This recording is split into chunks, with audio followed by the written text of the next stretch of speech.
they were not adequate. There's a giant in the land. We have the giant of infirmity.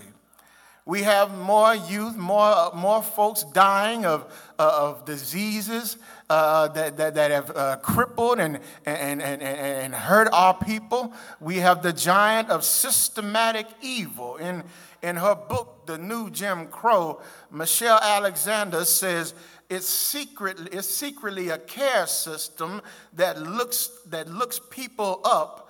That is looking people up and locking people up and throwing away the key. We have the giant of dead churches. They pretend to be on the Lord's side, but are secret agents for the devil himself.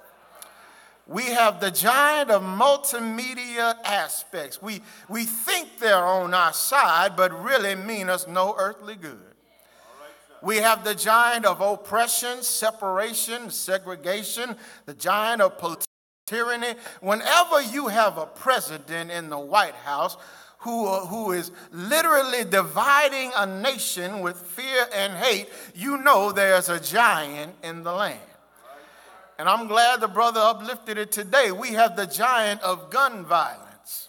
It's a sad commentary when you have to pray and ask the Lord, please don't let my child die while he's in school.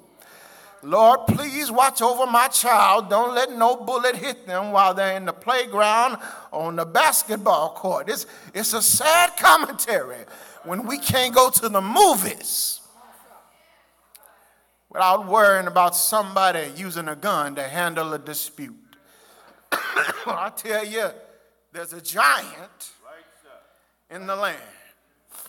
And I need about 20 of you, and I'll make 21, who can stand and testify that I'm not going to let this giant live anymore. This giant must die.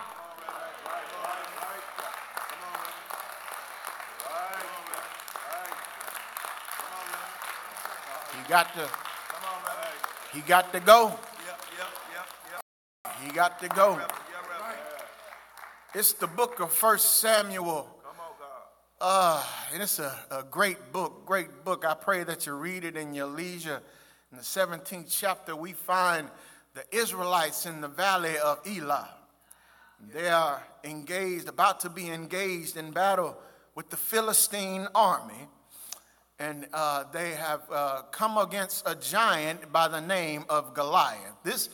This giant was so big that the entire army was afraid. Not only was the army afraid, their king was afraid to face him.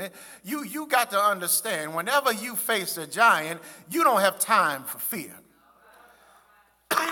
That's how the giant can persist. That's how the giant can continue to do what he's been doing in our community, because we're afraid. But I need to know, is there anybody in here who can testify? I ain't afraid of no giant.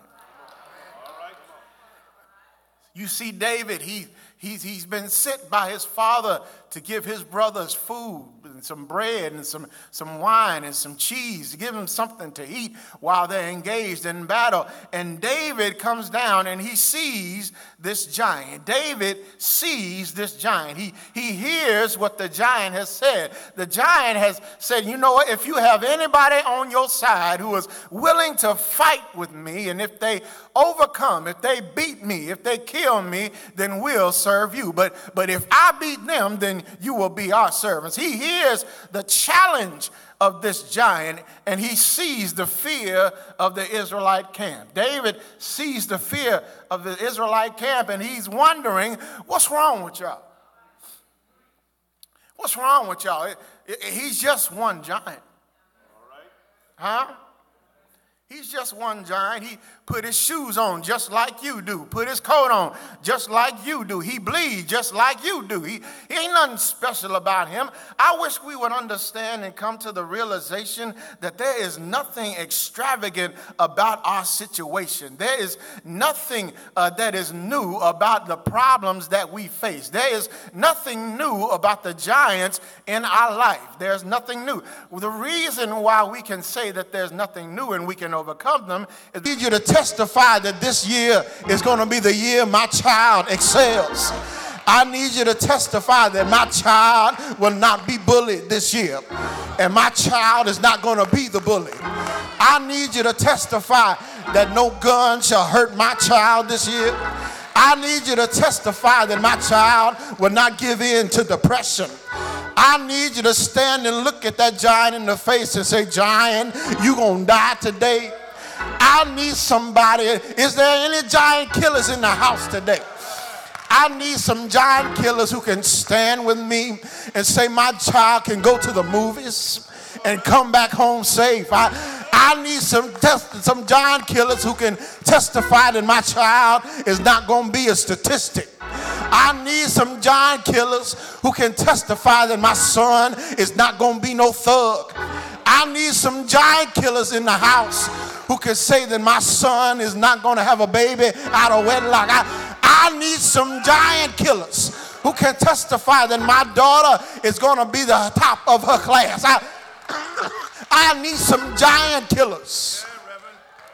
Y'all some giant killers. Y'all some giant killers. Y'all some giant killers. So stand up on your feet. If you are a giant killer, whatever giant is in your life, I need you to look at your neighbor and say, neighbor,